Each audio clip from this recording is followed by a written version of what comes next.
The start of our 2 loaves by noon sourdough begins the night before. I fed my starter this morning. It is now 9:30 at night, so anywhere between 8 to 10 o'clock at night, you'll want to feed this again. Normally, we're only feeding our starter once a day. This time, we're feeding it twice. I am pouring off just about all of it. There is just some scrapings left.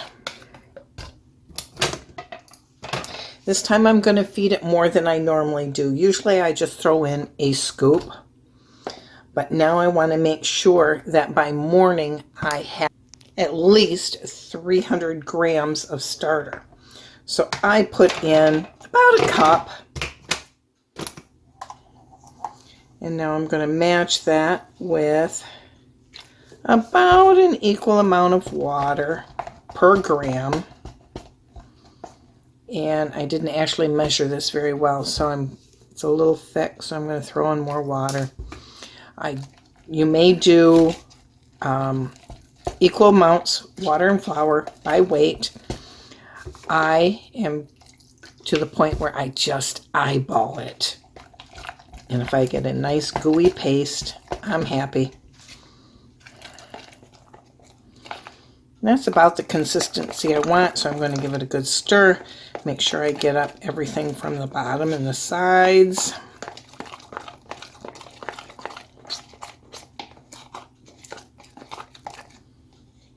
And by morning, this will be nice and bubbly and ready for 2 loaves by noon. Give that a cover and a rubber band. Quick note on water. You can use bottled water. You can use tap water, but I actually pour out a gallon, leave the gallon uncovered for 24 hours, and the chlorine will dissipate. Also, discard. Generally, I throw it away, but there's a lot of recipes online for things to do with your discard starter. So, as you go on, keep an eye out for that. There is also a way to refrigerate your starter so that if you're only baking maybe once a week, there's no sense in feeding it every single day. So ask me about that, or maybe I'll post something later. So, very good. See you in the morning. It is time to start our bread. I put up my kitchen scale. I set that on grams, and I zero it out. Then I need my starter. My starter is overflowing the top. If I had not had a rubber band on it, my counter would be a mess.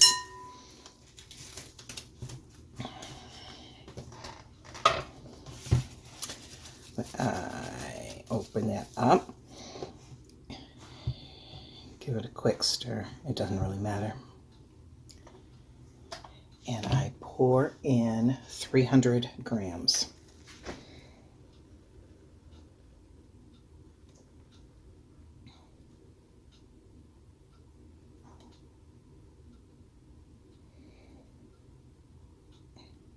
A little bit more. 300 grams. Now I have just a little bit left. That's maybe less than a half an inch, and it's quite bubbly. So I will just feed that later so it is ready to either bake tomorrow or hang out until I'm ready to bake. Now I put my rubber spatula in the bowl, then zero it out. That just saves some counter mess. Now I need 550 grams of water. If you are making a wheat loaf, you will need more water, and I will give you that specific numbers later. So we're back to zero, and I put in my 550 grams of water.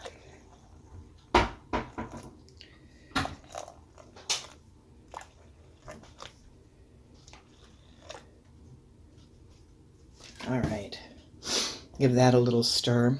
If I don't think my starter is very happy and active, I will add half a teaspoon of yeast at this point, but I don't always. So, and then I need 50 grams of olive oil.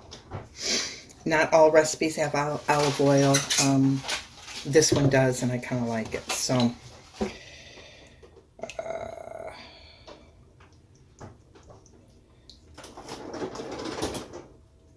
50 grams. And as you know, that's not going to mix in anyway. And 1,000 grams of flour. So I go back to 0 and dump in a whole bunch of flour.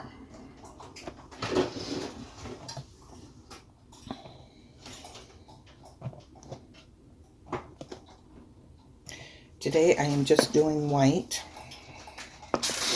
because looking at the labels, the white had less stuff in it. So I thought maybe that might be better for Sarah. All right, that's 1,000 grams. Now, I know you saw that I missed the salt. That is on purpose. Some people say that missing the salt, or adding the salt now, slows down the yeast, the natural yeast in the sourdough. I don't know if that's true. I've heard different people say different things. So I add it toward the end of this and mix it in the next one. So that's why you haven't seen that yet. I get just so far with the rubber spatula and I can't do it very well. So then I switch to my bowl scraper and I am just pulling up from the sides over to the middle and until we have a cohesive blob.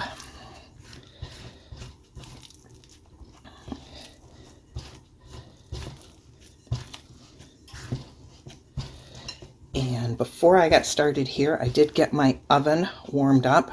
I ran it up 1 degree and then turned it off and just left the light on. So that should be a nice warm temperature. Again, I want to keep that between 85 and 90 if possible. And we're pretty close to as smooth as it's going to be. It is really tacky. It sticks to the scraper. It's not very pretty, but that's okay. That's going to change as we go forward. Now I put it back on the scale. I zero it out again.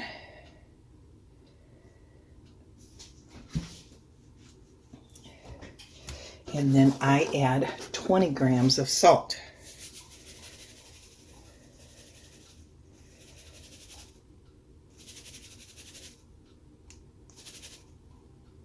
Seems like a lot, but we found out bread with no salt, it's really bland. Okay, now I leave that there. I will take a couple of squirts of water to help that salt dissolve. Then I'm going to cover it with my bread cloth, which I have gotten wet and squeezed out. I do a kind of a ponytail twist, pull it around tight around the edges, and then do a ponytail twist. And then it stays on kind of nice. And I will slide that into my oven, and I will meet you back here.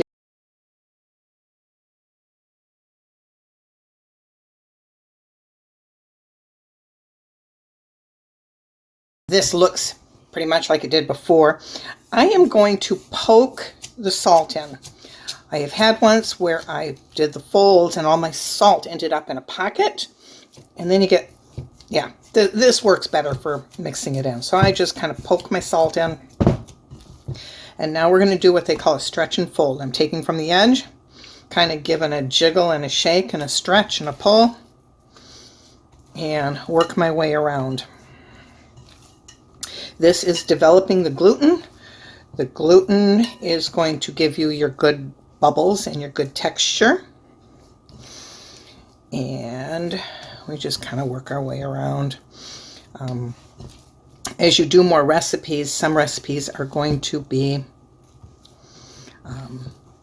have more hydration, so they're a sloppy, wetter dough, harder to work with. Some is really stiff. I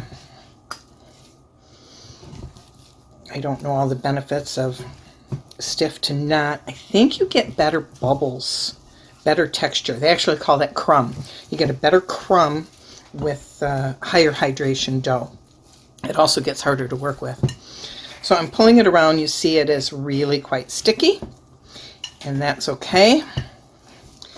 And I guess I've been around here a couple times, so I'm going to call this good. I'm going to wrap it in a towel, put it back in my oven / proofing box at 85 to 90 degrees.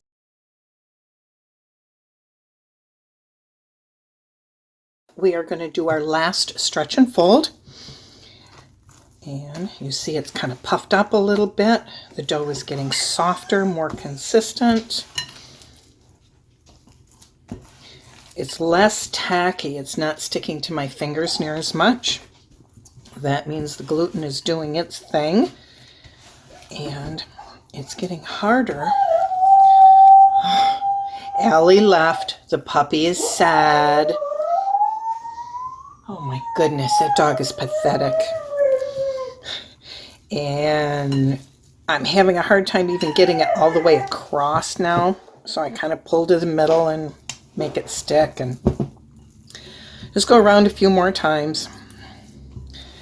Doesn't feel like you're doing anything, but you are. You're making strong gluten. And we're going to call that good. Wrap it up one last time.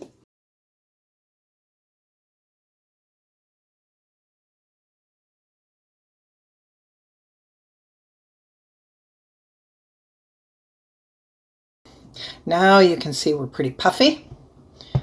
Almost fill the bowl. I'm going to slide this aside. I'm going to cover my workstation with flour. And I am going to just roll this out.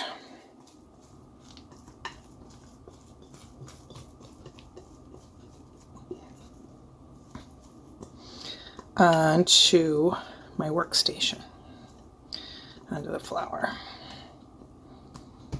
And it's kind of a blob.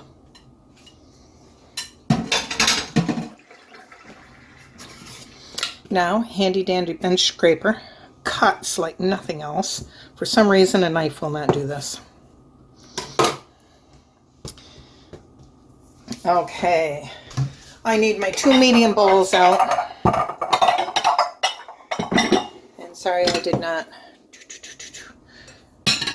have a great setup for video. I am going to get my parchment paper out. I'm going to rip off a square.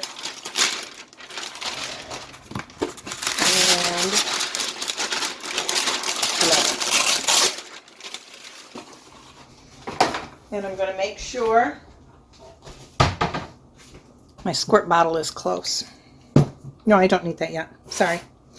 Okay, now I am going to spread out my dough a little bit. I'm kind of gentle with it. I don't want to knock out all these great bubbles. Now I want to make a ball out of it, and I want to create tension on the back side. So I'm going to pull them over here, and then I'm going to flip this over here. And now I'm going to kind of tuck in the edges and roll it like, I don't know, like a burrito? I don't know. And I'm kind of rolling. And now I'm going to do my, I'm kind of tucking in the edges and creating a tension on the top. So I roll and tuck round and round. And I'm going to slide this onto my parchment paper.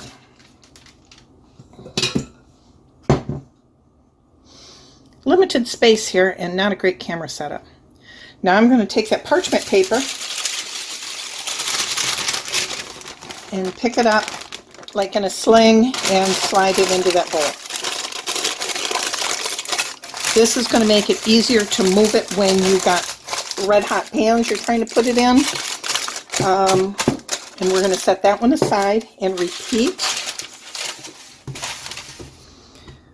with this one. So we're going to spread her out a little bit, over a third, over and a half, and kind of a burrito roll, sticking my fingers a little bit, and rotate. I'm tucking under with this hand and just guiding with this hand.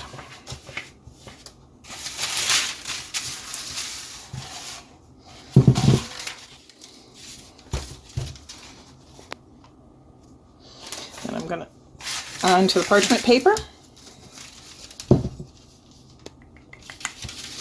and into the bowl.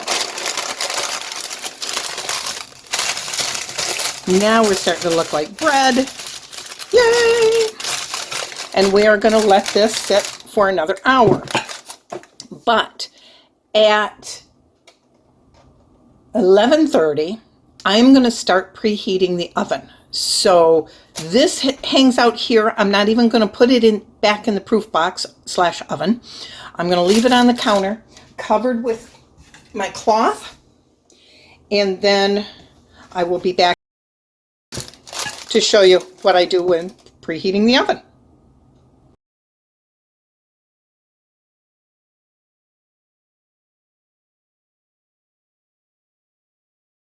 Time to preheat the oven. I am going to put my lids on the top shelf, my pots on the bottom. Make sure you have enough room here for these lids for the next time, and then bake 450 degrees. We want it piping hot. That's going to help create that really good crust. Now I want my pots to preheat too, so I'm going to preheat for half an hour to make sure that the oven and the pots are all at 450. See you in a half an hour.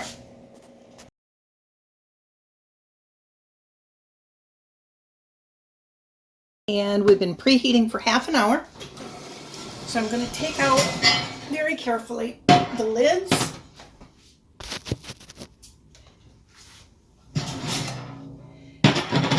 And the pots. And try and close out the oven as soon as possible to retain that heat. Now I'm going to uncover my bread. It's nice and poofy.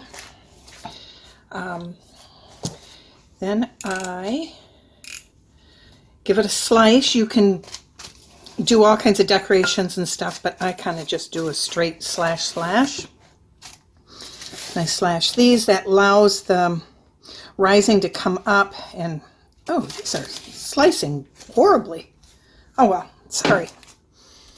All right, now tip you so you can see my stove. I'm going to pick this up like a sling, slide it in the pan. Same with the other. Now steam is what creates the really good crust. 1, 2, 3, 4, 5, 6, 7, 8. 1, 2, 3, 4, 5, 6, 7, 8. So I just give a good couple squirts to each one. The lids,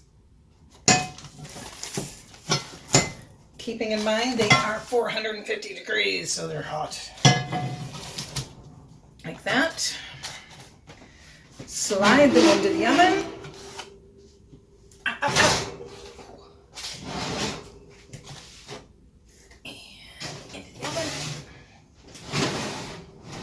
And now I change my temperature to 400 and set my timer to 20 minutes. And we should have bread really soon.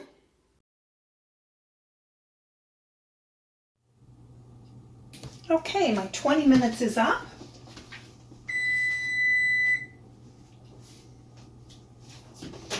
We are just simply going to take the lids off. And you gotta kind of lift because they will raise up. Sometimes they're even touching the top of my lid. They look beautiful. And another 20 minutes. Voila!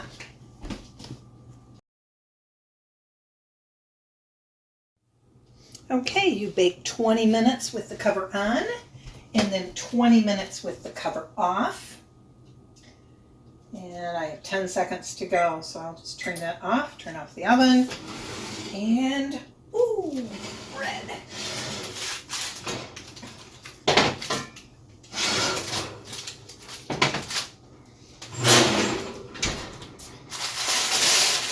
Pull it out. Da, da, da, da, da. And if you thump on the bottom, you should hear a nice hollow sound.